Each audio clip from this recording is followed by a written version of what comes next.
कहीं जल का रूप लेकर विनाश की लहरें पैदा करूंगा, कहीं वायु बनकर दुष्टों का सर्वनाश करूंगा, कहीं योग माया के माध्यम से असुरों का संहार करूंगा, तो कहीं काल का रूप लेकर पापियों का प्राण हर लूंगा। मैं अंतिम अवतार कल्कि हूं और मेरे सच्चे भक्तों पर हो रहे हर अत्याचार का प्रतिशोध जरूर लूंगा। यह मेरे शब्द नहीं है, बल्कि भविष्य मालिका के अमोर जुमर संहिता नामक ग्रंथ की भविष्यवाणी है। इस ग्रंथ के अनुसार 24 अंक से युग की अंतिम लीला इतनी तीव्रता से होगी कि किसी को समझने का समय तक नहीं मिलेगा कि आखिर यह सब हो क्या रहा है। सरल शब्दों में कहूं तो यदि आज आप पूरी दुनिया में चल रहे संघर्षों को विश्व के मानचित्र पर एक एक करके चिह्नित करेंगे तो यह देखकर स्तब्ध रह जाएंगे कि हमारी पृथ्वी का अधिकतर हिस्सा हिंसा की आग में जल रहा है। मिसाइलें, ड्रोन, रॉकेट्स और भयंकर विस्फोटक गोलों की बारिश इतनी तेजी से हो रही है कि एक ही दिन में पूरे के पूरे शहर तबाह होते जा रहे हैं। आप यह जानकर सन्न रह जाएंगे कि हम किस दिशा में जा रहे हैं। यह सिर्फ युद्ध नहीं, बल्कि अंत की आहट है जो किसी को नहीं बख्शेगी। 2022 से जब रूस यूक्रेन युद्ध की शुरुआत हुई, तब शायद ही किसी ने सोचा था कि यह भयानक संघर्ष एक भीषण तृतीय विश्व युद्ध की ओर बढ़ जाएगा। 2023 में इजराइल और फिलिस्तीन के बीच छिड़ी लड़ाई ने इस आग को और भड़काया। इस युद्ध की विनाशलीला में अब तक 3 करोड़ से अधिक लोग अपनी जान गंवा चुके हैं, जिनमें निर्दोष नागरिक और बहादुर सैनिक भी शामिल हैं। दूसरी तरफ प्राकृतिक आपदाएं ऐसी विकराल हो चुकी हैं कि एक ही रात में सभ्यताओं का नामोनिशान मिट जा रहा है। उदाहरण के लिए केरल के वायनाड में हुए भूस्खलन को ही देखिए, जहां 400 से अधिक लोग और अनेक गांव बस एक पल में समाप्त हो गए। लीबिया के डेरना को याद करिए, जहां बांध टूटने के बाद 50,000 से भी अधिक लोगों की जिंदगियां जल प्रलय में बह गईं। यह घटनाएं महज दुर्घटनाएं नहीं, बल्कि अंत की आहट हैं जो दिल को कंपा देने वाली हैं। 600 साल पहले भविष्य मालिका के उस ग्रंथ में महाप्रभु जगन्नाथ जी ने अपने कल्कि स्वरूप में जो कुछ कहा था, आज 2024 में वही साक्षात हो रहा है। ऐसा लगता है मानो हर चेतावनी, हर भविष्यवाणी अब हकीकत में तब्दील हो चुकी है। यही वजह है कि अब समय आ गया है कि कल्कि अवतार से जुड़ी उस रहस्यमय और रोमांचक कहानी को सुना जाए, जो हमें इस भयावह समय में एक दिशा दे सके, ताकि बाद में पछताना न पड़े। वर्तमान समय में उड़ीसा के जाजपुर और कटक जिलों को देखिए, जो प्राचीन काल में एक ही क्षेत्र का हिस्सा हुआ करते थे। इस प्राचीन भूमि पर एक और भी पुरातन किला और महल मौजूद था, जिसका नाम था अमरावती कटक। एक समय वहां सोमवंशी राजा उद्योता केसरी जी का भव्य महल हुआ करता था और उनके बाद गंगावंशी राजा गंगेश्वर अनंत वर्मा जी का किला। परंतु इन सबसे पहले भी इस स्थान पर एक महत्वपूर्ण अस्तित्व रहा था। भविष्य मालिका के कालो निर्घंटन ग्रंथ के अनुसार सतयुग में यही अमरावती कटक वह पवित्र स्थल था जहां देव सभा आयोजित होती थी, जिसमें सभी देवी देवता शामिल होते थे और स्वयं इंद्रदेव इसकी अध्यक्षता करते थे। इतना ही नहीं, एक ऐसा भी समय था जब योग माया के रूप में माता द्रौपदी स्वयं इस सभा का नेतृत्व करती थी। इससे भी पहले सृष्टि के आरंभ में जब भगवान ब्रह्मा ने अखंड भारतवर्ष के विभिन्न महत्वपूर्ण स्थलों पर जीवन का बीज बोया था, तब इसी अमरावती कटक में उन्होंने अपने हाथों से 3 मुखी ब्रह्मा विग्रह की स्थापना की थी। इसी मूर्ति ने मनुष्य जाति को ब्रह्मा जी के स्वरूप का ज्ञान दिया। यह इतिहास न किसी स्कूली किताब में लिखा गया है और न ही अधिक लोगों को इसके बारे में पता है, परंतु इस सच का प्रमाण खुद भारतीय पुरातत्व सर्वेक्षण के खोजों में मिलता है। अब और अंधकार में नहीं रह सकते, क्योंकि भविष्य मालिका में इसी अमरावती के लिए एक अद्भुत और चौंका देने वाली भविष्यवाणी दर्ज है। वीडियो के अंत तक जुड़े रहें, क्योंकि यह वाणी खुद कल्कि अवतार का है। एक भक्त को मिला दिव्य दर्शन, जिसमें कहा गया, सकल घट में जब शून्य व्याप्त होगा, तब कल्कि राम रूप में अवतरित होंगे। कटक में भक्तों का समागम होगा। मीन शनि के काल में मार्गशीर्ष महीने के 9वीं तिथि पर गुरुवार के दिन महानदी के तट पर स्थित कालिया बोड़ा में अंग, बंग और कलिंग के सभी सच्चे भक्त साधु संत एकत्रित होंगे। यह कल्कि अवतार का आह्वान है, भक्तों का विश्वास है और समर्पण का प्रतीक। यही समय है कि हम इस रहस्यमय इतिहास और इस अद्वितीय भविष्यवाणी के साक्षी बने, जो केवल भक्तों की आस्था के कारण साकार होगी। क्योंकि उस दिन कुछ ऐसा होगा जो पूरी पृथ्वी के इतिहास को सदास्ता के लिए बदलकर रख देगा। शायद आप में से कई लोगों के मन में यह सवाल उठ रहा होगा कि आखिर ये भक्त कौन है।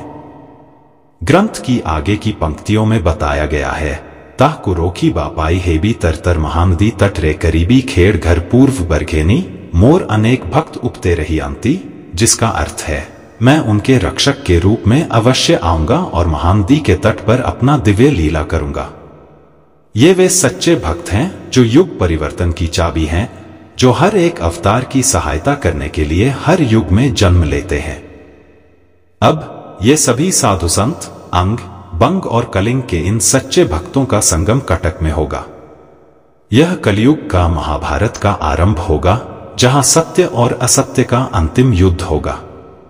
अब आती है इस भविष्यवाणी की अंतिम और सबसे महत्वपूर्ण कड़ी। इसे ध्यान से सुने।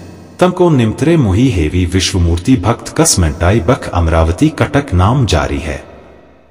मेहदी से ही काले मान आप महाप्रलय बोलिन जगत जान लांच बांचा बट कमप उठी। अर्थ यह है कि केवल अपने सच्चे भक्तों के लिए ही मैं विश्व रूप धारण करूंगा, उनके कष्टों को मिटाऊंगा, और जब अमरावती कटक का नाम पूरे विश्व में गूंजेगा, तब समुद्र प्रलय की गर्जना करते हुए भूमि को अपने तल में समेट लेगा। यह वह समय होगा जब महाप्रलय अपने भीषण स्वरूप में प्रकट होगी। पूरी धाम में कल्पवृक्ष कांप उठेगा और जगन्नाथ जी की विग्रह को पूरी धाम से छतिया धाम में स्थापित किया जाएगा। यही वह क्षण होगा जब भक्तों को अंतिम अवतार कल्कि के दिव्य दर्शन प्राप्त होंगे। क्या आपने पहले कभी अमरावती कटक का नाम सुना था? क्या इसका प्राचीन इतिहास आप जानते थे? यदि नहीं, तो आज आपको इसके महत्व का ज्ञान हो गया है, क्योंकि अब वह अंतिम लीला का समय आ चुका है। आज हर कोई, चाहे वह अंग्रेज हो या भारतीय, चाहे भाव भक्ति में हो या लोभ में, कल्कि अवतार को देखना चाहता है। उनके बारे में किताबें लिखी जा चुकी हैं, फिल्में बन चुकी हैं और सोशल मीडिया पर उनकी महिमा का प्रचार हो रहा है। लेकिन यह अब तक किसी को नहीं पता कि वे कहाँ हैं। कई लोग उन्हें ढूंढने का प्रयास कर चुके हैं, पर कोई उन्हें देख नहीं पाया। भविष्य मालिका में इस रहस्य से जुड़े कई रोचक तथ्य दर्ज हैं, जिन्हें समझना आवश्यक है। संत गुरु अच्युतानंद जी ने एक बार कहा था, घोर कलयुग में अंधकार इतना गहराएगा कि मुझे भी भय महसूस होता है। वे अपने शिष्य रामचंद्र से कहते हैं, सुनो रामचंद्र, कल्कि अवतार की लीला में भक्त प्रतीक्षा में रहेंगे, परंतु वह लीला गुप्त रूप से होगी, प्रकट नहीं होगी। इस भविष्यवाणी में संकेत है कि कलयुग का अंतिम समय भयानक होगा, क्योंकि पाप और अधर्म अपने चरम पर होंगे। इसी समय गुप्त रूप से कल्कि अवतार योग परिवर्तन की अपनी लीला कर रहे होंगे, लेकिन वह लीला न किसी को दिखाई देगी, न ही कोई उसका संपूर्ण ज्ञान रखेगा। कहा गया है कि जब 90% मनुष्य कलयुग की जकड़ में आ चुके होंगे, तब सत्य के अस्तित्व को पुनः स्थापित करने के लिए सत्य को छुपकर अपना कार्य करना पड़ेगा। आज का समय ऐसा है कि लोग मर्यादा पुरुषोत्तम श्रीराम का पथ त्याग चुके हैं और ढोंगी बाबाओं के पीछे भाग रहे हैं। गीता और पुराण का ज्ञान भुला दिया गया है और उसके स्थान पर अंग्रेजी उपन्यासों में व्यस्तता बढ़ गई है। ऐसे वातावरण में यदि कल्कि अवतार स्वयं आकर कह दें कि मैं अवतार हूं, तो लोग उन्हें पागल समझकर भगा देंगे। तो क्या सच्चे भक्त अपने जीवन काल में उन्हें देख पाएंगे? इसका उत्तर देते हुए गुरुदेव आगे कहते हैं, युग बदलेगा, सत्य का शासन आएगा और घर घर में खुशियों की बौछार होगी। भक्तों का कष्ट देखकर प्रभु स्वयं कलयुग में संभल नगरी में अवतरित होंगे। जैसे हर रात के बाद एक नया सवेरा आता है, हर बारिश के बाद सूरज निकलता है, उसी तरह हर दुख के बाद सुख का भी आगमन होता है। इस कलयुग में जो सच्चे भक्त अपने कष्ट सह रहे हैं, उनके उद्धार के लिए महाप्रभु जगन्नाथ कल्कि अवतार के रूप में आए हैं। गुरुदेव ने आगे कहा था, माया ने सबको घेर रखा है, प्रभु गुप्त अवस्था में है और भक्त उन्हें खोज रहे हैं। प्रभु स्वयं अपने सच्चे भक्तों के बीच घूम रहे होंगे, उनके घर घर जाकर भक्तों को ढूंढ रहे होंगे। चकड़ा मोड़ना नामक ग्रंथ का ज्ञान बांटते हुए भक्तों को मार्गदर्शन दे रहे होंगे। यह भविष्यवाणी चकड़ा मोड़ना नामक ग्रंथ में लिखी गई है, जिसमें संत गुरु अच्युतानंद जी ने स्पष्ट किया है कि कैसे इस घोर कलयुग में प्रभु गुप्त रूप से अपनी लीलाओं का निर्वहन करेंगे। यह वही दिव्य ज्ञान है जो हमारे समक्ष सच्चे प्रेम, भक्ति और विश्वास की परीक्षा लेता है। कल्कि अवतार ने अपने माया से पूरे संसार को इस तरह ढक रखा है कि उन्हें कोई पहचान नहीं सकता, न ही उनकी लीलाओं को देख सकता है। लेकिन स्वयं कल्कि अवतार अपने सच्चे भक्तों को ढूंढ रहे हैं, मायावी रूप में उनके पास जा रहे हैं और उन्हें चकड़ा मोड़ा ग्रंथ में लिखे दिव्य ज्ञान का प्रसार कर रहे हैं, ताकि उनकी चेतना जागृत हो सके। इस रहस्यमय और अद्भुत लीला का रहस्य तब और बढ़ जाता है जब गुरुदेव आगे कहते हैं, सतर्क घंटी बज रही है, माया की गहरी लीला चल रही है, परंतु लोग इसे समझ नहीं पाएंगे और जो नहीं समझेंगे वही अज्ञानता के अंधकार में खो जाएंगे। यह सब चकड़ा मोड़ा ग्रंथ में लिखा है, जिसमें सभी 16 मंडल के भक्तों का नाम और पता स्पष्ट है। यह भक्त जातिस्मर भक्त हैं जो हर युग में जन्म लेते हैं और भगवान की लीला में भाग लेते हैं। इन 16 मंडलों के भक्त ही नहीं, बल्कि ऐसे अन्य अनगिनत भक्त भी हैं जो अपने कर्म, भक्ति और समर्पण से भगवान के अत्यंत निकट हैं। उनका धर्म, जाति या वर्ग से कोई लेना देना नहीं, केवल उनके हृदय की पवित्रता मायने रखती है। चाहे कोई हिंदू हो, मुस्लिम हो, ईसाई हो, चमार हो या ब्राह्मण, अगर उनका हृदय सच्चा है तो कल्कि अवतार स्वयं उनके पास आएंगे, किसी न किसी रूप में। अब हम बात करते हैं सत्य की। यह संसार, शरीर, जीवन और मृत्यु सब एक भ्रम है। केवल आत्मा ही सत्य है, जो ना कभी बदलता है और ना कभी मरता है। इसी आत्मा में भगवान का वास होता है। संत गुरु वेदव्यास और गुरु अच्युतानंद जी ने भी कहा है कि कलयुग में भगवान परशुराम स्वयं कल्कि अवतार को युद्ध विद्या का ज्ञान देंगे। परंतु प्रश्न उठता है कि यदि त्रेता युग में भगवान परशुराम ने श्री राम को युद्ध विद्या का ज्ञान नहीं दिया और द्वापर में श्री कृष्ण को भी नहीं दिया, तो आखिर इस कलयुग में कल्कि अवतार को ही क्यों देंगे?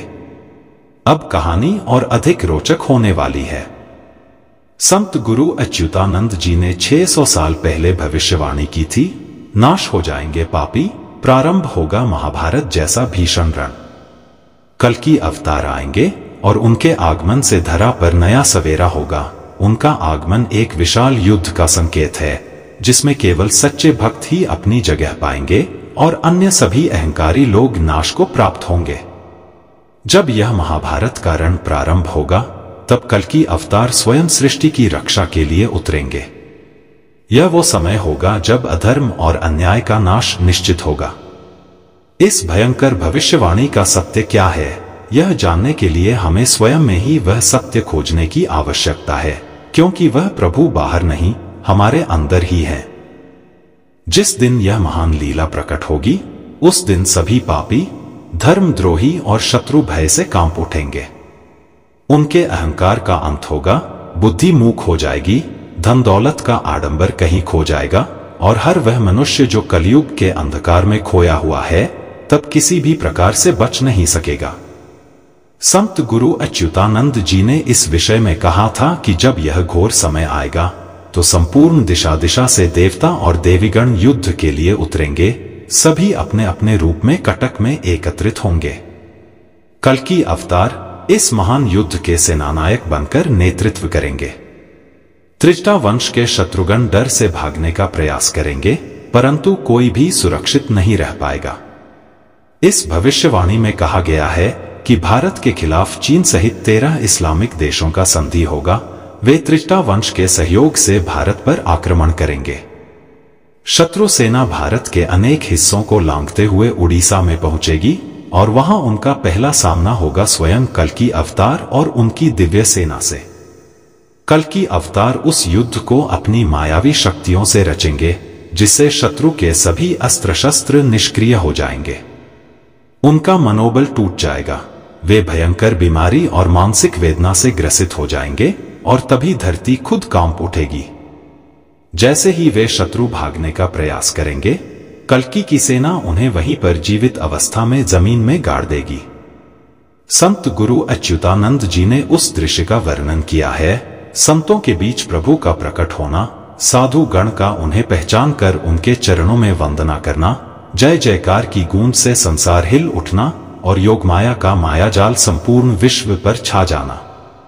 कल्कि अवतार अब गुप्त रूप में अपना कार्य कर रहे हैं, परंतु इसी महायुद्ध के दिन वे अपने दिव्य रूप में प्रकट होंगे, अपने अंतिम कार्य को संपूर्णता में करने के लिए और धर्म की स्थापना का संकल्प पूर्ण करने के लिए। गुरुदेव ने इस महायोग के दिन का भी संकेत दिया है, जब मीन और शनि का योग बनेगा। उन्होंने स्पष्ट किया, अंग, बंग, कलिंग के सभी सच्चे भक्त एक दिन अवश्य मिलेंगे। उस दिन गुरुवार का होगा, मार्गशीर्ष नवमी तिथि, और कटक में सभी साधु संत और भक्त एकत्रित होंगे। उसी दिन कल्कि अवतार अपने पूर्ण परशुराम रूप में प्रकट होंगे और जैसे परशुराम ने पहले क्षत्रियों को समाप्त किया था, वैसे ही इस बार वे समस्त अधर्म और पाप का संहार करेंगे। उस दिन की लीला कैसी होगी, इसका वर्णन ही नहीं किया जा सकता। मां दुर्गा ने जिस प्रकार महिषासुर का संहार किया, महादेव ने त्रिपुरासुर का नाश किया, उसी प्रकार कल्कि अवतार इस कलयुग का अंत कर धर्म और सत्य की स्थापना करेंगे। रावण और इंद्रदेव के बीच हुए युद्ध की कल्पना मात्र से ही मन में भय की लहरें उठने लगती हैं। यह कोई साधारण युद्ध नहीं था, बल्कि देवताओं और असुरों के बीच की घमासान लड़ाई थी। ऐसे युद्ध हर युग में होते हैं, परंतु ये एक अलग आयाम, डायमेंशन में होते हैं, जिन्हें साधारण मनुष्य अपनी आंखों से देख नहीं सकते। हमारा शरीर इस प्रकार रचा गया है कि हम सीमित चीजों को ही देख या अनुभव कर सकते हैं। जैसे बिना यंत्र के हम पक्षियों की तरह आसमान में नहीं उड़ सकते, मछलियों की तरह पानी में नहीं रह सकते, या हवा में बिखरे सूक्ष्म कणों को नहीं देख सकते। इसी तरह इन अनोखे आयामों को देखने के लिए हमें अपने भीतर की चेतना को जागृत करना पड़ता है, यानी अपने चक्रों को जागृत करना होता है। आसान शब्दों में कहें तो भूलोक, स्वर्ग लोक और पाताल लोक, हम इन तीनों के बारे में सुनते हैं, जानते हैं, पर क्या इन्हें देख सकते हैं? नहीं देख सकते। इसका अर्थ यह नहीं है कि ये लोक अस्तित्व में नहीं हैं, वे उसी स्थान पर हैं, परंतु हम उन्हें देख पाने में सक्षम नहीं हैं।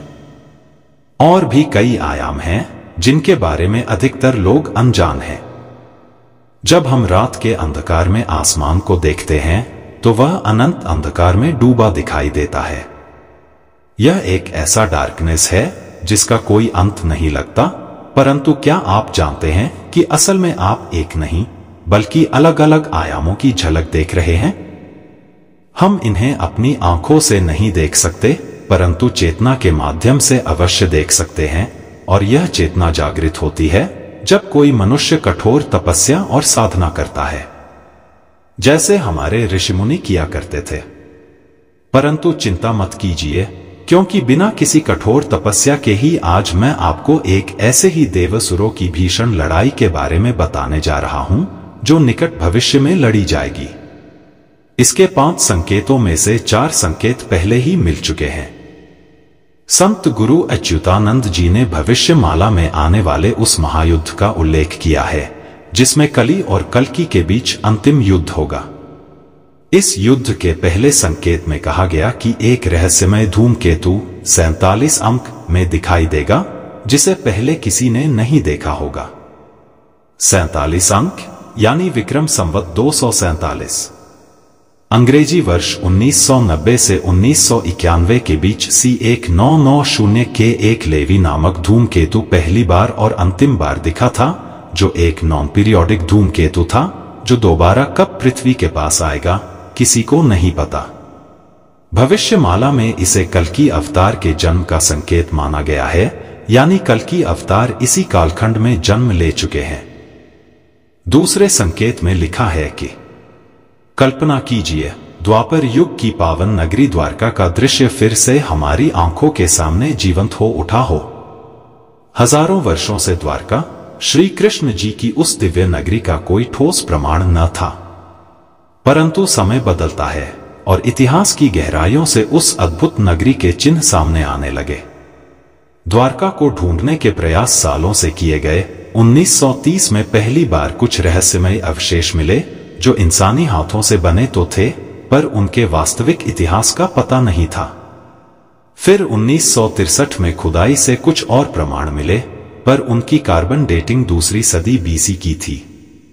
इसके बाद 1979 से 80 में अवशेषों की जांच से यह 14वीं शताब्दी बीसी के समय के माने गए। परंतु जब 1983 से 1990 के बीच भारत सरकार के नेशनल इंस्टीट्यूट ऑफ ओशनोग्राफी ने आधुनिक यंत्रों का सहारा लिया और पूरे क्षेत्र में खुदाई की, तो अंततः श्री कृष्ण जी की नगरी द्वारका एक पूर्ण रूप से हमारे सामने प्रकट हुई, संगमरमर के खंभों, पत्थरों की दीवारों, मूर्तियों और यहां तक कि खेती के लिए इरिगेशन सिस्टम के अवशेषों के साथ। ये दृश्य मानो बता रहे थे कि यही वह पवित्र द्वारका है जिसे श्री कृष्ण जी ने अपने हाथों से बसाया था। अब चलें तीसरे संकेत की ओर। गुरुदेव अच्युतानंद जी ने कहा था कि 19 अंक में कल्प वृक्ष खंडित हो जाएगा। वह 19 अंक वर्ष 2019 का प्रतीक है। उसी वर्ष जब extremely severe cyclonic storm Fani Puri के तट से टकराया, तो इस भीषण तूफान ने उस पवित्र कल्प वृक्ष की शाखाओं को क्षतिग्रस्त कर दिया जो सदियों से पुरी के जगन्नाथ मंदिर में विराजमान था।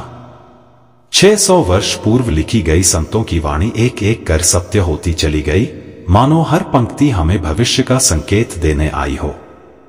अब चौथे और पांचवें संकेत पर नजर डालें। अच्युतानंद जी ने कहा था कि 24 अंक में 13 दिनों का पक्ष और मीन शनि का योग बनेगा।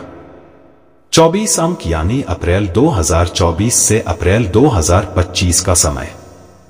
13 दिन का पक्ष तो बीत चुका है और अब रह गया है बस मीन राशि में शनि का योग।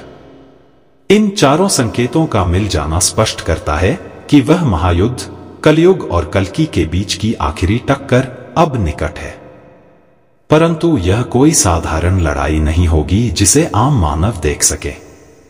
यह महायुद्ध देवताओं और असुरों के बीच की ऊर्जा का टकराव होगा जो साधारण मानव सहने में असमर्थ है। विज्ञान के दृष्टिकोण से सोचें तो हर घटना किसी न किसी ऊर्जा से होती है। हमारा यह शरीर केवल एक सीमित मात्रा तक ही ऊर्जा को सह सकता है। देवता सकारात्मक ऊर्जा के प्रतीक हैं और असुर नकारात्मक ऊर्जा के। जब दोनों एक दूसरे से टकराएंगे तो ऊर्जा की ऐसी शक्ति का विस्फोट होगा जिसे मानवीय शरीर सहन नहीं कर पाएगा। यही कारण है कि इस महायुद्ध से पहले सभी सच्चे भक्तों को सुरक्षित स्थान पर भेज दिया जाएगा ताकि वे आने वाले नए युग के बीज बन सके। तो मित्रों, यह था आज का हमारा वीडियो। हम आशा करते हैं कि हमारी यह जानकारी आपके लिए उपयोगी और ज्ञानवर्धक रही होगी।